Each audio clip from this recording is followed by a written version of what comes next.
Oke, mari kita langsung selami ini. Pada bahasan kita kali ini, kita bakal melacak sebuah kisah sejarah yang luar biasa transformatif. Kita akan melihat gimana sekelompok pedagang biasa yang tadinya cuma cari jalan keluar untuk bertahan, malah berubah menjadi raksasa korporasi paling berkuasa yang pernah dikenal dunia. VOC atau Perusahaan Hindia Timur Belanda. Kita bakal telusuri bareng-bareng dari kebangkitannya yang dramatis, puncak kekayaannya yang gak masuk akal, sampai akhirnya hancur lebur karena keangkuhannya sendiri. Nah, untuk benar-benar paham seberapa gila skala yang lagi kita bicarakan ini, coba bayangkan, waktu VOC pertama kali didirikan, modal awal mereka itu sekitar 6,4 juta gulden. Kedengarannya mungkin biasa aja ya, tapi kalau kita konversi nilai itu ke standar mata uang modern saat ini, itu setara dengan sekitar 2 triliun rupiah. Sejak hari pertama, taruhannya emang udah raksasa. Ini bukan sekedar usaha dagang biasa, ini adalah pertaruhan masif untuk memonopoli seluruh perdagangan global. Semuanya bermula dari rasa putus asa. Di akhir tahun 1500-an, para pedagang Belanda itu nyaris kehilangan mata pencaharian setelah akses dagang mereka diblokir total oleh Uni Iberia. Kondisi kepepet inilah yang akhirnya memaksa mereka nekat mencari rute langsung dan tanpa disadari memicu sebuah revolusi baru. Kebutuhan yang mendesak ini memicu serangkaian ekspedisi awal yang super beresiko. Bayangin aja, setelah diblokir di tahun 1580, tokoh seperti Cornelis de Houtman nekat berlayar ke Banten di tahun 1595. Perjalanannya itu brutal banget. Setengah krunya tewas karena konflik dan penyakit. Tapi titik baliknya kejadian di tahun 1599 waktu Jacob van Eyck berhasil pulang dari Kepulauan Maluku. Tahu nggak berapa keuntungannya? Mencapai 400%. Angka sefantastis itu langsung memicu kekacauan, semacam demam emas gitu, di mana tiba-tiba semua orang di Belanda berlomba-lomba berlayar ke Asia buat cari rempah-rempah. Tapi, antusiasme yang gila-gilaan ini justru jadi bumerang. Lonjakan persaingan internal antar sesama pedagang Belanda malah bikin harga hancur dan mengancam margin keuntungan mereka sendiri. Mereka jelas butuh sebuah solusi yang radikal. Jadi, poin krusialnya di sini adalah munculnya ide brilian dari seorang pengacara bernama Johan van Oldenbarneveld. Daripada terus-terusan saling sikut, dia mengusulkan supaya semua pedagang ini bersatu aja jadi satu perusahaan raksasa. Inilah inovasi terbesarnya. VOC lahir sebagai perusahaan joint stock atau saham gabungan pertama di dunia yang menawarkan sahamnya ke publik. Siapa aja boleh investasi. Model pendanaan publik alias crowdfunding versi abad ke-17 inilah yang memungkinkan mereka ngumpulin modal awal sebesar 2 triliun rupiah tadi. Dan modal sebesar itu datang dengan kekuatan yang belum pernah ada presidennya di dunia. Bayangkan ini, VOC secara resmi diizinkan buat punya tentara pribadi, membangun benteng militer, mengobarkan peperangan, menandatangani perjanjian dengan raja-raja asing, bahkan membentuk pemerintahan lokal sendiri. Gila kan? Ini bukan lagi sekedar perusahaan jualan rempah. VOC secara efektif udah berubah jadi kekaisaran independen yang bersenjata berat. Kalian mungkin mikir, kenapa pemerintah Belanda berani ngasih kuasa se-ekstrim itu ke sebuah perusahaan? Jawabannya cuma satu kata, persaingan. English East India Company atau EIC milik Inggris ternyata udah mulai model kongsi dagang ini di tahun 1600, 2 tahun lebih dulu dari VOC. Ancaman kalau Inggris bakal menguasai seluruh pasar Asia bikin Belanda panik luar biasa. Ketegangan antara dua rival raksasa inilah yang memaksa VOC untuk melakukan ekspansi yang super agresif dan termiliterisasi di Asia. Masuk ke babak yang lebih gelap, strategi perusahaan ini berubah drastis di bawah kepemimpinan Gubernur Jenderal Jan Pieter Zoon Koen. Fokusnya bukan lagi sekedar untung, tapi ambisi penguasaan mutlak, di mana monopoli harga jauh lebih diprioritaskan daripada nyawa manusia. Kampanye tanpa belas kasihan Coen ini bergerak sangat cepat.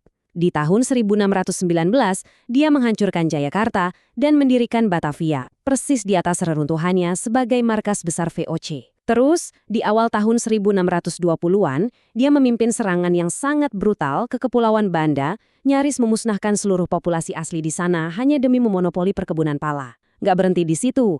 Pada 1623 terjadi pembantaian Amboina, di mana VOC mengeksekusi pedagang-pedagang Inggris yang berujung pada krisis diplomatik besar. Semua tindakan ekstrem ini cuma didorong oleh satu tujuan, kontrol pasar tanpa kompromi. Nah, ini dengan sangat brilian mengilustrasikan gimana sistem operasi mereka bekerja di balik layar. Cornell sadar banget kalau Eropa tuh nggak punya banyak barang yang diminati sama Asia, selain perak dan emas yang jumlahnya sangat terbatas. Jadi, dia ngebangun apa yang disebut jaringan perdagangan intra-Asia. Gini cara mainnya. Pertama, mereka beli perak dari Jepang. Kedua, perak itu dipakai buat beli sutra dari India dan Tiongkok. Ketiga, sutra itu ditukar dengan rempah-rempah di Nusantara, baru deh terakhir, rempah-rempahnya dijual mahal ke Eropa. Jaring perdagangan yang jenius banget, tapi sekaligus sangat eksploitatif.